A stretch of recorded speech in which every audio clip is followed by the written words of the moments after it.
bonus class. These are additional classes that we're doing in the run-up to the start of the prep course for the December exam.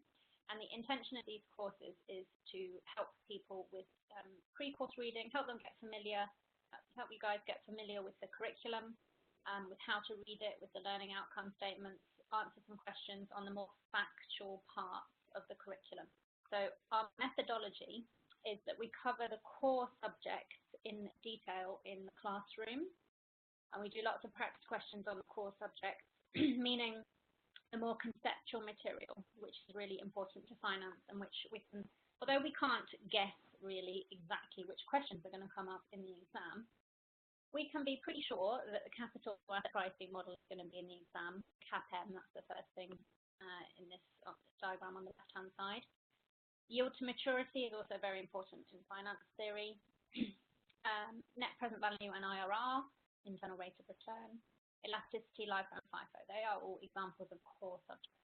So they are covered in the classroom. Because the teachers can add, we can add more value. We can give you a verbal and an overview of those concepts so that you really understand them and you don't have to spend a long time reading the material to try to understand them. And we also do practice questions on them in the classroom. So you get a lot of support with those core concepts. And then on the right-hand side of this diagram, we have the non-core subjects. So each of these items, as it says at the bottom here, is less frequently examined than the core subjects, but the exam will still have a significant number of questions from these topics. So you might get a question on auction markets, Dow theory, structured notes, CPI bias, or histograms. You might not.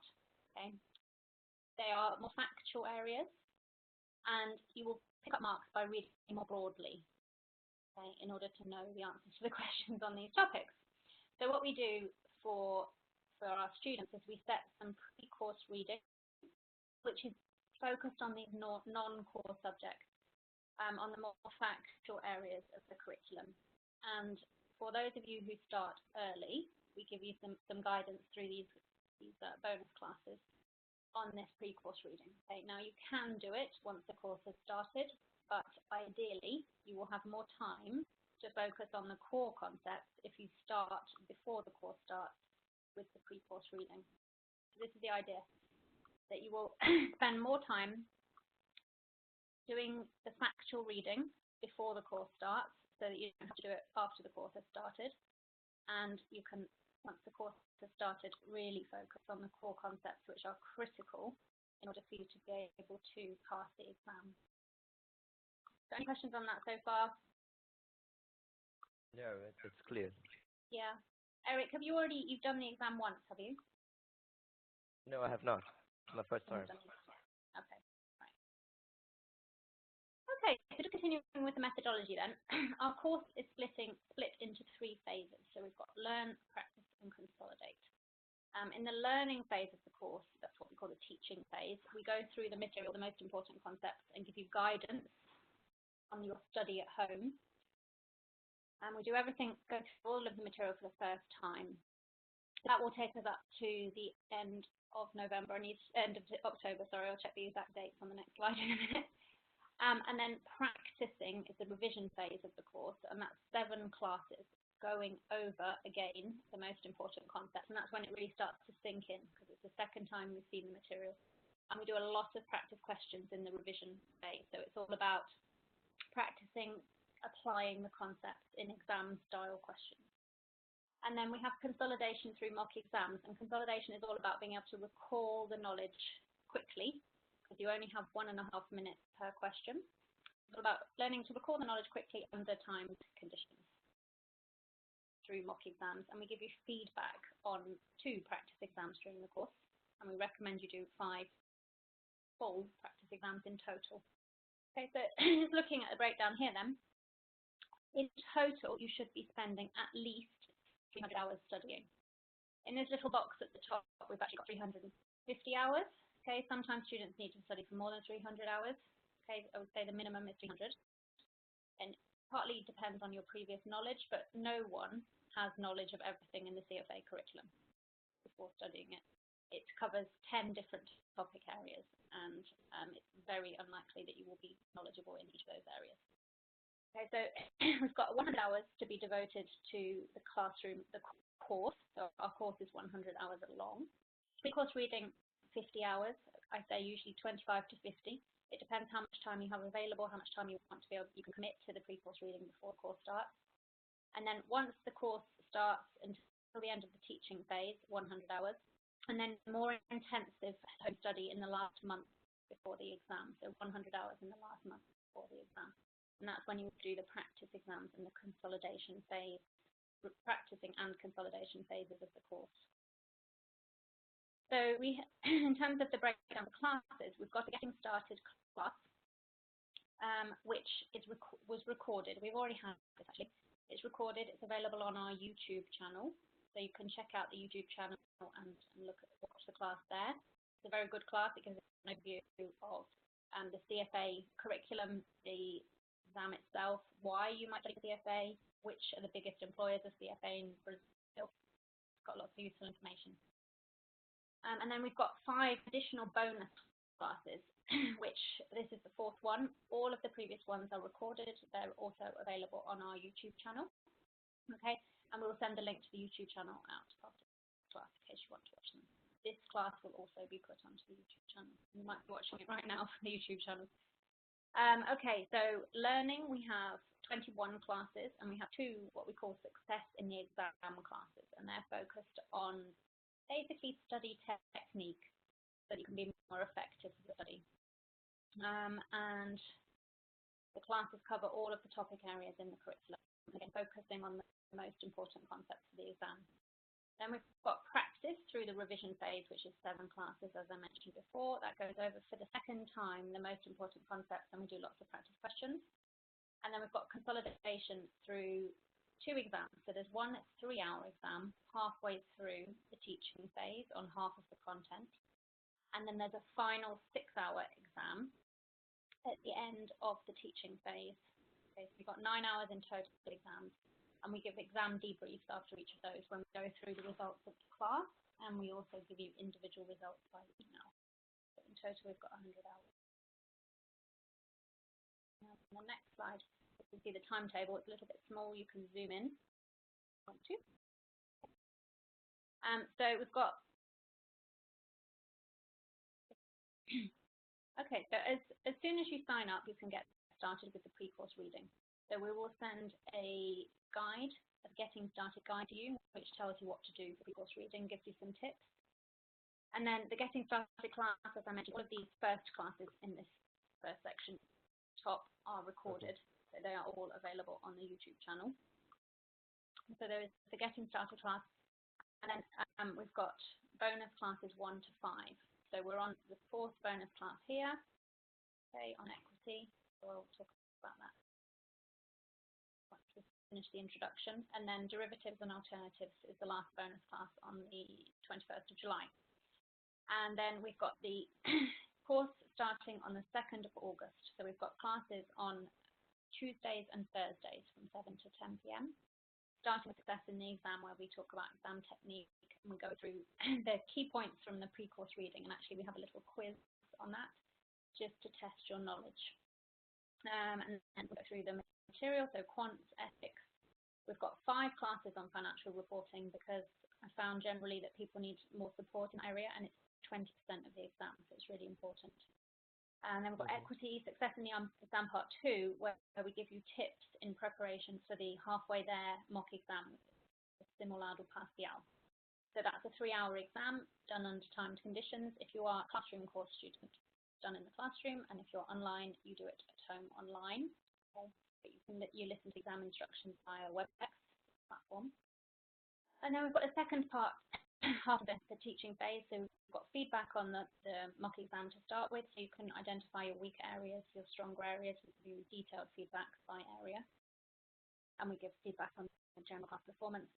Because one of the very important things in this exam is not to make the same mistakes again, especially on the core concepts. So you really need to understand those concepts so you are able to answer any type of question on them. Okay. Okay, so then we have the final mock exam, final practice exam on the 20th of October, a feedback class on the 23rd, and then the revision phase starts on the 25th of October until the 20th of November. And then you have some time after that when you should be doing practice exams. Okay, and you will get a practice exam from CFA Institute, which you can do. That's an online exam. And from us, you will get a book, practice exams from BPP. And that book has 3 additional practice exams. So in total, you will have 5 practice exams. The one you do with us on the 20th of October. Then you'll have the 3 from BPP, and then a final one from CFA Institute, which comes as part of your course reservation. Your exam enrollment. Okay, so the study materials, these are all included in the in our course fee, so you don't have to buy any additional material. Of course, you'll get the CFA curriculum from CFA Institute and a sample exam, which is provided as your enrollment. You have to enroll anyway in the exam, and you will get that material when you enroll from CFA Institute. And then we give you slide packs. So you will get approximately 2,000 slides. They're split up into various slide packs as we work through the course. But they're good slides. They give you, they're quite visual. They give you a visual representation of each of the main concepts. And they have practice questions in them as well. And then you get study guides on each topic area. We send those study guides out before each class.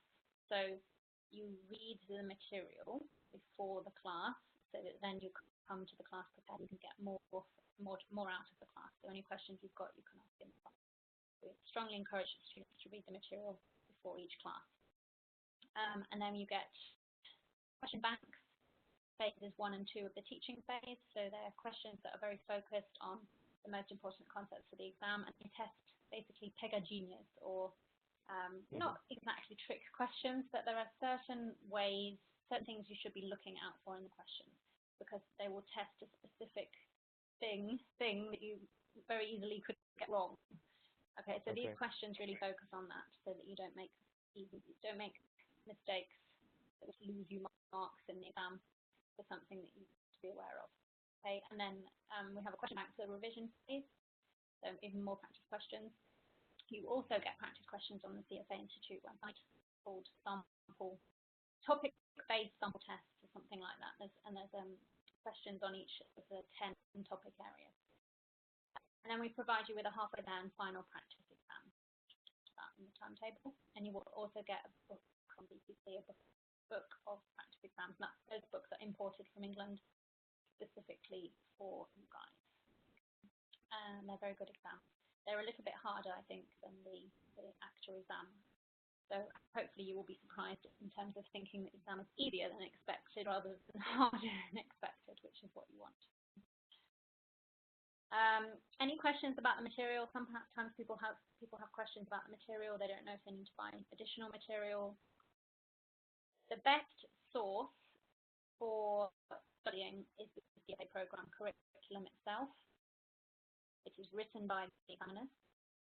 It's quite dense though, which is why we give a lot of guidance on what to do at home, and that guidance is contained in the study guides. So they're really useful guides. They tell you what to read basically in the CFA Program curriculum. And in terms of the practice questions, I always recommend to students that they do the practice questions from CFA Institute first. So you go into the back of each reading, do the practice questions, do your online practice questions from CFA Institute as well. Make sure you must do the CFA Institute mock exam, practice exam, because that's the closest you're going to get to the mock exam. Okay. What about the Schweizer material? Yeah, so you can use Schweizer if you want to. It's a summary, basically, of the CFA curriculum. So it's fine to use it. It might be a bit quicker. It's not necessary, though. And I would first do all of the practice questions from CFA Institute before you do the Schweizer practice questions. So you don't need them, though, because in our course we provide you with lots of additional practice questions. You are not going to run out of practice questions. Because you've got all of the ones in the CFA readings. At the back of each of the readings, there are practice questions. There are also practice questions online from CFA Institute, and we provide you with 3 question banks. So question banks 1 and 2 for the teaching phase, question bank for the revision phase, plus you will have 4, basically, from us, 4 full practice exams, 3 from BPP, 1 that you would do under time conditions with us. So plenty of material, and then there are all the slides. And the slides are good because they give you, because they focus on the most important concepts. Personally, I think if you understood everything in the slides well, you could pass the exam without reading anything else. I don't recommend that, but I think if people really understand everything in the slides, then it should be possible to pass the exam because that covers all of the most important things. What you would miss would be certain things like auctions or histograms, you know, the non-core areas that I mentioned at the beginning, which might not, probably, you know, you might get a question, you might not. Because this tests two things. It tests your depth of understanding of the most important concepts, but it also tests your breadth of knowledge on a wide range of topics. Okay? Where people who pass the exam have a good understanding of the most important concepts. That's the key. Because those questions are always going to come up. But you do need to combine that a little bit with some wider reading so you pick up some extra marks. Because you want to be, I try to get all of our students in the position where they can be confident of passing rather than just think they might just scrape through. So we aim for 70% in the mock exam results. And also another thing that I emphasize is learning from your mistakes. So there's no point in doing thousands of practice questions and not learning from your mistakes. So what I say to students is to mark the questions you get wrong and go back to them to make sure you're now getting them right. And it's really surprising that sometimes people don't get them right again. So I have just talking to a student now who's taking the exam, and he redid the practice exam that we did together, and he still didn't get he still didn't get well, he managed to pick up his marks by a few percentages, but it was interesting because he clearly hadn't spent enough time going through the questions he'd got wrong, so he didn't get them wrong again. And really, that's what's going to help you. Because if you're getting questions wrong, it could be because you're not reading the question properly. It could be because you don't understand the concept.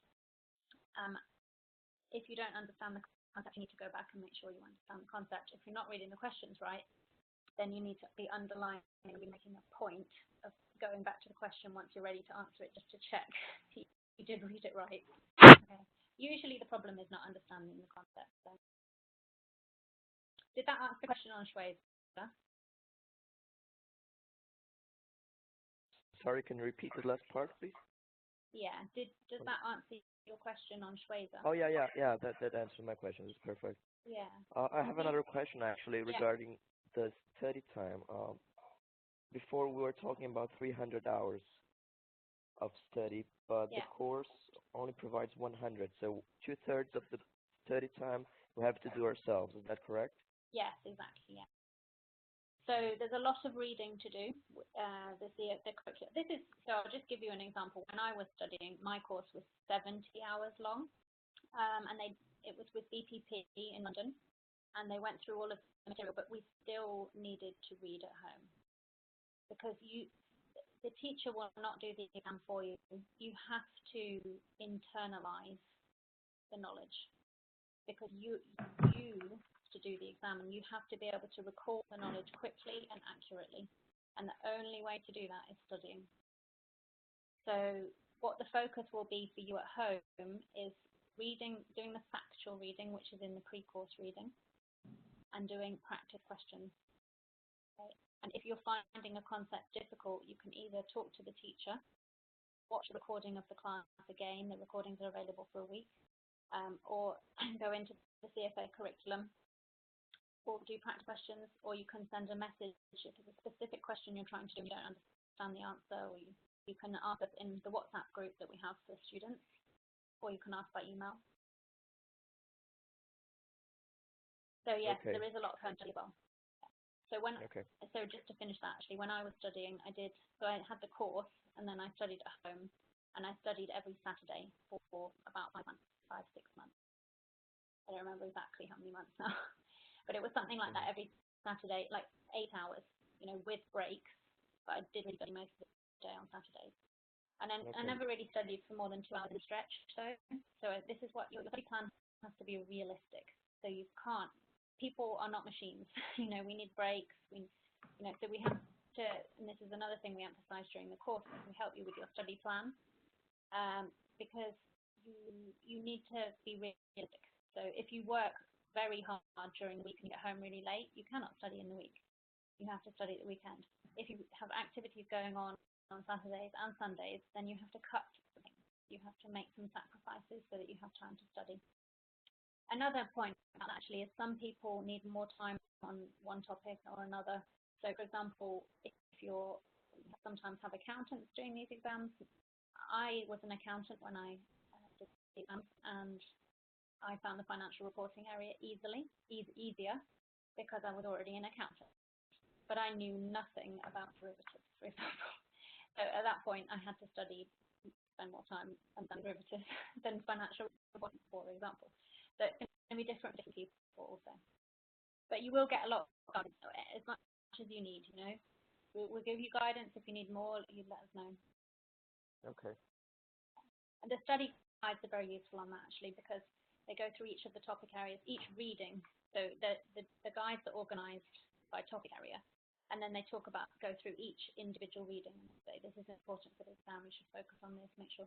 Because you should be, your needs should be guided. Your studies should be guided by the learning outcome statements, which are these. So we've got about 500 learning outcome statements in the curriculum.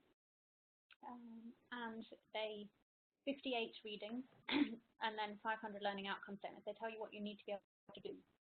And the exam will only test you on the learning outcome statements. So for example, you need to demonstrate the application of the code of ethics. You need to distinguish between conduct that conforms to the code and standards and conduct that violates the code and standards. So questions will be, does this behavior, we'll have an example, a scenario, does this behavior breach the standards? Or is it, that kind of thing, because they're asking you to distinguish between conduct, behavior that conforms to the standards or doesn't. So you will, at home, you'll need to make sure that you are comfortable with all of those learning outcome standards, meaning you feel confident, you have mastered them, know what they are talking about. Okay, so just moving on then, and please feel free, if you have any more questions, you can interrupt me or ask me at the end. Okay, so benefits of the course. How will we help you? So we've got resource planning. Okay, we'll help you plan your studies outside the classroom. Before the course starts, we'll set pre-course reading for you to do. And once the course starts, we'll send you a weekly exam countdown email with guidance on what you should be doing at home. I think that's where we're really different, actually. We give students a lot of support. And we have small groups. So we have around 10 students in the classes. So that means you do get a lot of individual attention. Discipline. So we will ask you to read the material before each class, and you will maintain study discipline accompanied by joining the classes. Okay, if someone doesn't join the class, I think, oh, what happened? So what I've noticed is if once you miss a class or two, it can be very difficult to get back into the rhythm. So really do follow up with students to make sure everything's on track. The guys are okay. So we focus on the most important concepts in the curriculum, and we help you make links between different topics in the syllabus. So, for example, there are some links between fixed income and financial reporting, with bond accounting. It's just one example, but there are other things too. It just helps to help you to absorb the knowledge when you understand the links. And then practice. You will practice applying the most highly examined concepts and questions so that you're able to apply your knowledge and marks in the exam. Okay, we do practice questions together in the classroom, and then reviewing. So once you do the practice exams, it will help you to identify where you're growing from and why, so you can improve. Okay, so just as I mentioned that I would talk briefly about the curriculum changes. So of course, when you sign up for this exam, you will get the updated curriculum. So there were some changes this year from last year, nothing too major. One thing, so this one, there was the first one, portfolio risk and return. There was a new learning outcome statement which says you should be able to calculate the Sharpe ratio, Trainer, M squared, and Jensen's alpha. That was actually already in there before. It's just the learning outcome statement is more explicit on that. Dividend and share repurchase basics. This was just moving dividends and share repurchases from corporate finance to equity. Fixed income, there's a new learning outcome statement which is to describe structured financial instruments. Risk management of option strategies reading has been removed. This was on covered calls and protective puts, and it's been moved to level 2, which is good, you guys. Okay. And changes to the content of Introduction to Alternative Investments. So there's a reading, the last curriculum reading 58 is on alternative investments, so private equity, hedge funds, commodities, real estate, infrastructure. And the learning outcome statements are the same, but the content has changed a bit, okay, but nothing too major. But if you are relying on any material from last year, you should be aware that the alternative reading has changed the content.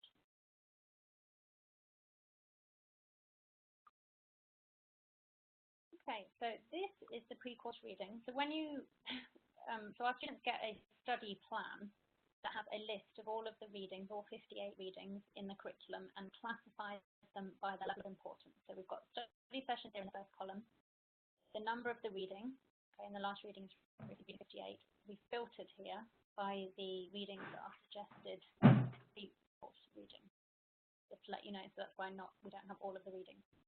And then importance level, so you've got critical readings, high importance, moderate and low. All of the readings are classified, and then the title of the reading, suggested hours in total that you should spend on the reading. And then we've got the pre-course reading with a minimum number of hours allocated to the pre-course reading. So we recommend you spend at least 25 hours on the pre-course reading. Basically, the more reading you do now on the factual areas, the better, because once the course starts, you will have more time to focus on the most important concepts. It will make your life a lot easier. Okay, so the core material and most highly examined courses are covered on the prep course. Factual material, non-core material is best as home study. And of course, like I said, I mean, you can do this reading as home study. What I found, our experience has been that students who have done pre-course reading have found it much easier to follow the course, to well, basically cover all of the material and be comfortable and be ready to take the practice exam before the real exam. It just makes everything easier and more of a pleasant experience if you manage to do as much as possible of this pre-course reading. So once you sign up, you get the study plan and the getting started guide with more guidance on the pre-course reading, and we will support you with any questions you have as well. Okay, and then we will do a quiz, a little test on the pre-course reading during the first class of the course on the 2nd of August. So, I've been going through and just one final thing on the bonus classes. So, like I said, they're all available on our YouTube channel. So, class 1 covered ethics, class 2 covered quant and financial reporting and analysis, class 3 covered corporate finance and portfolio management. This class is on equity. And then class 5 is derivatives and alternatives. And what partly this course, so if you had already read the pre-course reading for equity, I would be able to answer any questions you had. I don't think anyone has, so what I'm going to do is just give an overview of the equity. But if you come to me with questions for the next class on derivatives and alternatives, then I can answer them in the class. If there's any specific things you want me to go through. Okay, or otherwise, if you're signed up for the course, you'll be in the WhatsApp group and you can ask questions there. All right, so 4-step approach to the readings. Review the learning outcome statement related to the reading. So this is how we suggest you read the CFA curriculum. So there are 58 readings in there. There are learning outcome statements, LOSs, at the beginning of reading. So we suggest you read the learning outcome statements and then you go through the reading, focusing on the learning outcome statement. So that's really important. You need to focus on achieving the learning outcome statement. So you are reading in a targeted way, in an active way. Then answer the questions at the back of the reading within 24 hours of completing the reading, because it's very easy to forget what you've read if you don't do practical questions on it. And then return later and go back to the questions you got wrong and do additional practice questions. So that's the thing about not making the mistake again. Okay, and these are example learning outcome statements related to ethics. To be careful with the verbs. So demonstrate, distinguish, recommend. And with the more calculus, the more numerical areas, they could say calculate internal rate of return, or so pay attention to that, because that tells you exactly what you need to be able to do. Okay, so these are the equity readings. 10% of the exam, a weight of 10% exam. If you look at if you watch the Getting Started class, we go through each of the topic areas and the percentages and what you should focus on. Okay, so we have 1 3-hour class in the course on equity, plus the exam debrief, which debriefs the questions on equity, plus a revision class. And so we've got study sessions 13 and 14. So 13 is kind of an introduction to markets, stock markets, and there's an overview of the different types of stock markets around the world. Market indices, so how do we measure the performance of a market? We use a stock market index, and we have price-weighted, equal-weighted, market cap-weighted indices. So we need to be able to calculate those, which we do in class. And then market efficiency. So do we have efficient, semi-efficient markets? What makes a market efficient? Why is it important? It's important because when we try to beat the market, we are assuming the market is not efficient. So if we're trying to beat the market by making a profit, we are assuming the market is not instantly reflecting all of the information about security, and we can get a good deal and then sell for a gain or buy for a gain, depending on which way we're going. Equity analysis and valuation is study session 14, so that's critical for the exam. Very high importance actually for equity valuation. I mean, this really is one of the most important concepts, equity valuation concept. So how we value shares, basically, use the dividend discount model. We cover this in class. So let's have a look continuing. So number of learning outcome statements. You've got the study sessions in the first column, the reading 44 to 49, importance level, the title, the number of learning outcome statements in each reading, which CFA curriculum questions you should do, basically all of them, the suggested hours dedicated in total to that topic, and then the pre-course reading. So you can see which ones have been selected for pre-course reading. In the study guide, I will send to you that has a bit more information about the pre-course reading in it. But so for reading 44, market organisation and structure, we suggest you spend around 2 hours on that. Very factual, talks about different types of stock market. Security market indices, we don't recommend you spend any time on that because we cover it in the course. Market efficiency, we recommend you spend 2 hours. We give an overview of market efficiency, the key points in class as well. Overview of equity securities, again, 1 hour to get an overview. You know, a lot of this is just looking at the learning outcome statements, thinking, right, do I already know a bit about this? Do I not know a bit about this? If I don't know anything about one of the learning outcome statements, go into it, read it. You have to also develop the sense of curiosity. So hopefully you've chosen to study for the CFA exams because you're interested in the topic as well as I imagine that generally people, of course, want to put it on their CV. It can help you get promoted. It can help you work abroad. It can help you move into another area in finance. But generally, people work in this area because they like it and they want to earn money. But I think that really the CFA is amazing because it covers so many different areas. And if you look at those learning outcome statements, it's very impressive to master those and really understand them. Wow, this person, whoever studied this, really knows what they're talking about. Okay, so any learning outcome statement you don't know anything about, have a look in the reading. And that's why you've got 1 hour allocated to overview of equity securities. But in total, around 3 hours will be spent on it because you might need to come back to it later if you're finding you're not answering questions correctly, or it could be something we touch on. We will touch on this in the course. And then we've got reading 48, Introduction to Industry and Company Analysis. Okay, so that's 4 to 5 authors, for example, which I think many people study at university. It could be something that's already familiar to you. If it's not, then you should read about it because we don't cover that in the course. And then equity valuation concepts and basic tools we cover in depth in the course. We do a lot of practice on equity valuation because that's the most important part in equity. And that area will definitely be examined. It will be impossible not to be examined because it's so important. So that's an overview of equity. And then I just thought I've included a couple of slides on derivatives and alternatives because this is a pre-course reading that I'm hoping you will be able to do before the next class, so you can come to me with any questions. It's really important, really useful if I can have questions before the class so that I can prepare some material. I can, make sure I'm can explain in a nice way, good way, any questions got.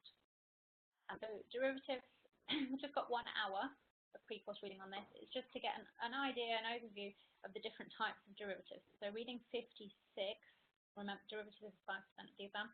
56 is an introductory reading. There's a lot of overlap between 56 and 57. So 57 goes into pricing and valuation of derivatives. Reading 56 is an introduction. It defines the different types of derivatives. So forwards, futures, swaps, options, credit default swaps. And it just talks about their characteristics. So it's quite an easy reading. But definitely worth studying, reading this before the course starts so that you hit the ground running.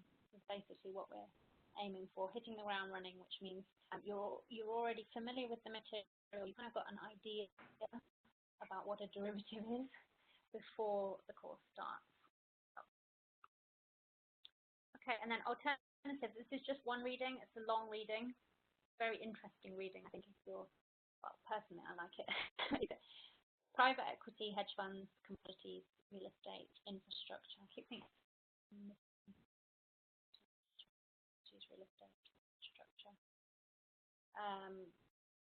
Okay, so not many calculations in this reading. You need to be able to calculate hedge fund fees. Okay, and there's some really nice example reading on that. And you need to understand the structure of a hedge fund, what the different strategies could be, and how private equity fund works, what infrastructure investments are. Real estate, you need to know about direct and indirect investments in real estate. So are you actually buying the property, or are you buying a company that invests in property? Some of the risks with the real estate, and also alternatives in general. Why are they called alternatives? They're different to traditional investments, which are in equity and fixed income. They offer diversification benefits and also can protect you from inflation, particularly investing in commodities, which actually move with inflation, or in fact they are included in the inflation calculation. Okay, so does anyone have any questions? I have actually, just so you can see, just before we come back to that, but you've got, I've got the learning outcome statements for each of the readings in equity.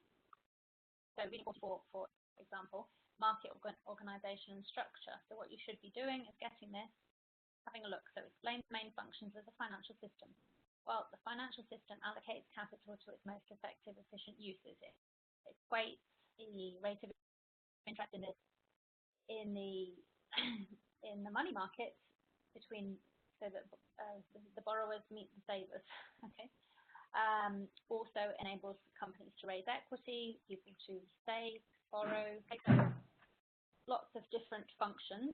Describe classifications of assets and markets. So what kind of assets? Income, equity. We have stock markets, derivatives markets. Describe major types of securities, currencies, contracts. So you can see it's very factual here. Describe types of financial intermediaries and services they provide, etc. Okay. A lot of material though. Describe a security market index.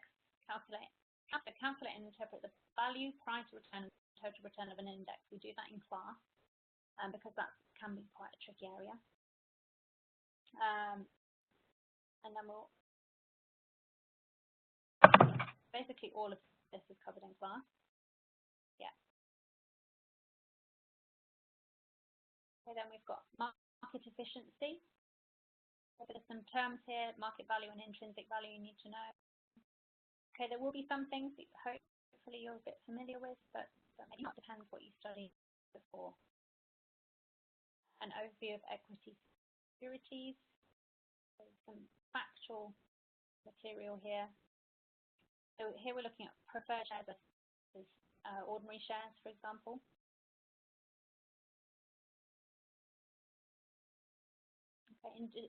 Industry and company analysis. This is really important in valuation. We need to do an industry analysis and a company analysis in order to value a company.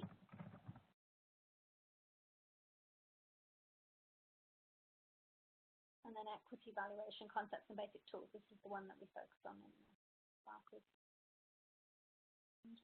Continued. So lots of learning outcome statements on this. Also, there is in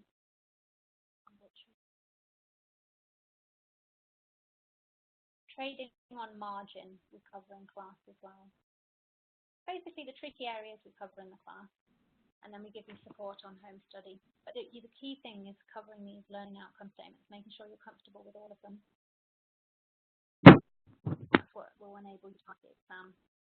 Okay, so you need the discipline, the focus, the support, the materials, okay, exams under timed conditions, help with any areas you're finding difficult. All the things.